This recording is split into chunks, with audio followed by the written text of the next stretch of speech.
Welcome back, Vidheads. Yes, I know it's been a while. I hope you guys are being safe. I hope your families are safe. Yes, my family is safe. We're good. Thank you for asking and for all the comments that I've been getting. We're back online now. And so I missed your beautiful filmmaking faces. We're back with an update video on the Sony FE 50mm 1.8. After this.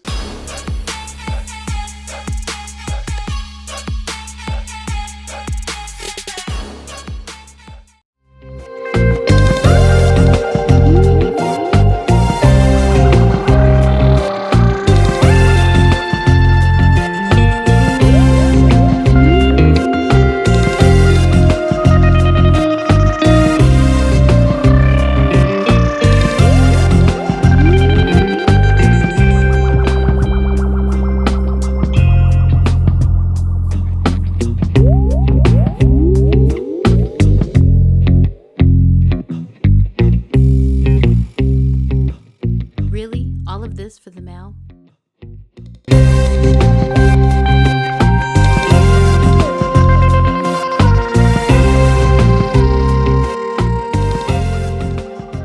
If you've been around this channel any length of time, you know this channel is all about iron sharpening iron, and we all taking our skill to the next level. If you're all right with that, go ahead and hit subscribe. Don't forget to hit the bell because I don't want you guys to miss anything that may end up helping you. With that being said, this lens, the 50mm, the FE that is, which is the FE stands for full frame for the Sony line. The Sony FE 50mm 1.8 lens, I believe, is very underrated. If you guys know, prior to, I was using the Sigma 85mm art, the 50mm art, and so I was using those lenses in conjunction, but I shot a wedding. I flew my brother out from Atlanta and he helped me shoot the wedding. He actually shot with the 50mm 1.8 and I was shooting with my 50mm Sigma, and we were actually shooting the same thing. Now he had the A7III as well as me, and so we both were shooting with the same body, and I noticed when I got to grading that I had more green in my footage as opposed to his footage. Now we both was using the same S-Log2 because we were filming outside, and so I wanted to try to, you know, expose for the highlights as much as I could, as well as get the lows. And so, man, I noticed a difference that there was more green in my footage than it was in his footage. And he was just using the 50mm f 1.8, the FE edition. So what I did was I took note of what my footage came out compared to his footage. And let me tell you, what I did was I went and I sold my Sigma lenses. I sold the 50 and I sold the 85 art, and I went and I got the FE 85mm 1.8 and the 50mm FE 1.8, and I have not regretted it. The 85 is very sharp, but in this episode we're talking about the 50. The 50mm is a very underrated lens. As you saw in the short that you just seen, the 50mm handles pretty well. I did a video prior on this lens and you can see that video right here. But what I want you to know is this lens is really performing well. I also did a video where I color graded a music video clip when I was using this lens, and you can also see that video right here.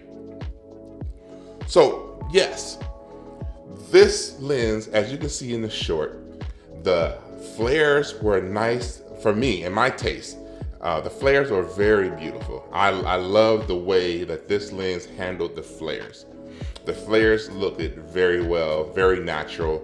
I color graded more warm on that particular short because based on the music that I was using and based on the punchline in which I was trying to arrive at, I thought that that color of a more sunny day would kind of bring that short to a more successful end. And so that's why I chose the more warmer colors. So I color corrected first and then I added that grade to make it a little bit more warmer. And I had the sharpness turned down a little bit just because I wanted to kind of jive with the project in which I was going for.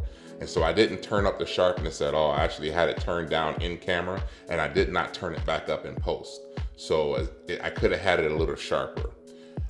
basically you would have seen more definition in her hair and that kind of thing. So the flares are very beautiful, very natural looking. As you can see, when the car was approaching, I was able to get some reflection of the sun off of the car into the lens, and it really shows some very natural looking flares. I thought that it really added to the piece. Those are the things that really stand out to me.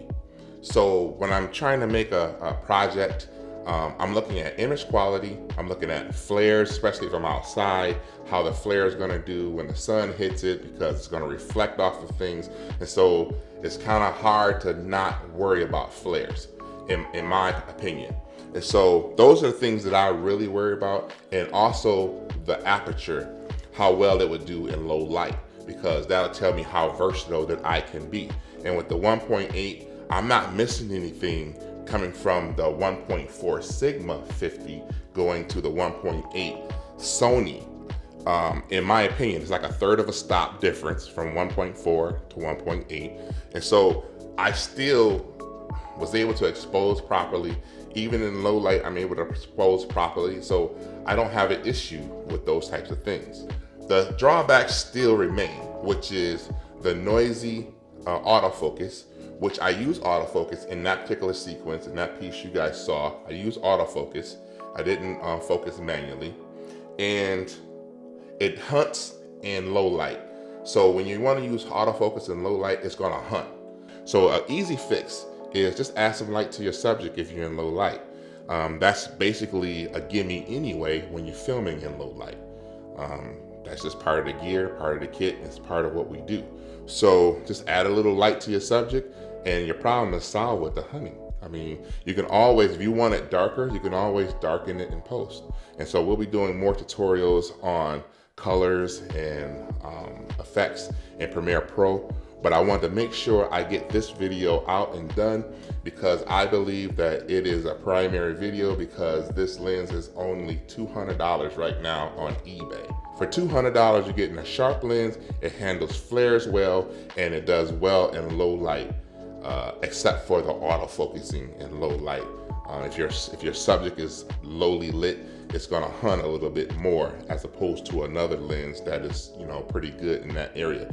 And so, like I said, just add a little light and that problem is fixed. Most people, when they're doing documentaries, they have a light on their camera anyway. When you're doing weddings, you always kind of have, to have light, especially if you're dealing with reception, because it's a low light area.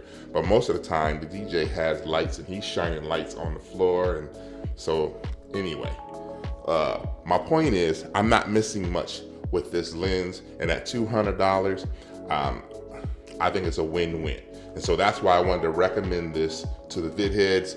If you don't have this lens and you're shooting Sony, you're shooting with the A6400, the A7III, any of the E-mount mirrorless cameras, I think that the 50mm is gonna do you well. What I did was I went and I got a seamless gear. If you notice, most of my lenses, when I get them, I put seamless gears on them. That way I can manually focus them with, with a follow focus, equipment. So this particular seamless gear I got from Tilta, and I'm gonna do a video about these gears. But for now, I wanna tell you, and I wanna make sure you know about this, that these seamless gears are $2. I've been getting gears from followfocusgears.com, and they was $35 a piece. And then I had them sending me the wrong gear sometimes. Then I had problems with getting the shipment, and basically all I did was print them. They print those particular gears and they charge you $35, and then you have to pay the shipping. So for me, this is a no-brainer for $2. The drawback is Tilta charges you $15 to ship the gear or gears. I would suggest get all the different gears that you need at one time and just pay the $15 for the one shipment. And that would kind of make it make sense. They sell 14 different sizes, and one of the things is you don't really know what size is what. They have a little legend on their website, but they don't include all the lenses, obviously. So I had to find out which size will work for the 50mm 1.8 FE. And so I will have links in the description below. If you guys like this video, make sure you give it a thumbs up. I just want to make sure I recommend the gear that I think is budget friendly and help you get your vision out there where people can actually see it. And that's what filmmaking is really all about. It's not about the camera. It's not really about the lenses, but there are tools that we use to make it happen. Filmmaking is all about vision, having vision and then being able to execute that vision with your tools. That's it. I don't care if you have an A7III, I don't care if it's an A7 III, you're shooting with your smartphone, I don't care what it is you're using. I just want to make sure that we understand that it's really all about vision. Taking your vision and executing your vision and bringing it to reality. That's it. And we're just using these tools to do that. So let's not lose sight of that. If you like this video, make sure you give me the thumbs up, because the thumbs up and the comments that you guys put below really encourage me, whether you know it or not. And so it helped me be more confident in bringing things to you that I think would be a good recommendation for you bringing your vision to reality. With that being said, I'm Aaron Jones. I'm your big brother. I got your back. Hit the thumbs up. Don't forget to hit the subscribe button and the little bell, because I got more content coming at you. Make sure you go out and you film something and kill it.